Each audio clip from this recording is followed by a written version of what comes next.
Alright, so I got my light unplugged because my phone's dead. Almost dead, and it cut off on that last part.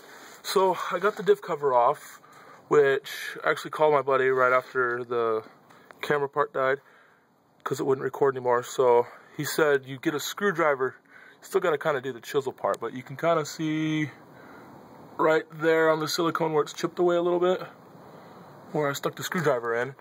And I guess you just do it just a little bit and then you can pull on it. But diff cover, a little piece of dirt from when I took the tie rod off is just floating in there. And there's a 355 gear set in there. All the spider gears look really good. No chips, cracks, or pitting on any of that stuff. Pinion looks really good. The same, nothing but stock tie rod. Stock tie rod. And there's the bend. Don't know if you can see it from there, but it's got a pretty dramatic bend in it, and that caused a little bit of death wobble too. But the only problem I had with taking it off was on this end. When I was loosening it up, this ball joint was wanting to spin on me when I was trying to take the nut off.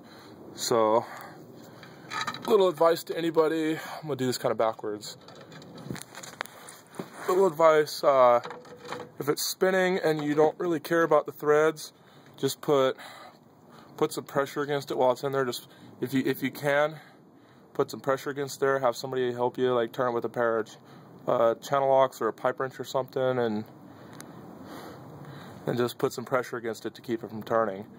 Otherwise, you're just going to be working against yourself. And also, if you don't care, which I don't, you can, instead of using a pickle fork, leave the nut on the end of it about flush with the stud, and give it a couple good thwacks, and it'll pop right off if you don't want to use a pickle fork. But I'm not saving this; it's going to the scrap. So yeah, it's pretty much just junk. But the ball joints, the end joints are still really good, but I don't have a use for them with the V8 tie rod, so this is pretty much just junk. And yeah, now we're going to take out the carrier.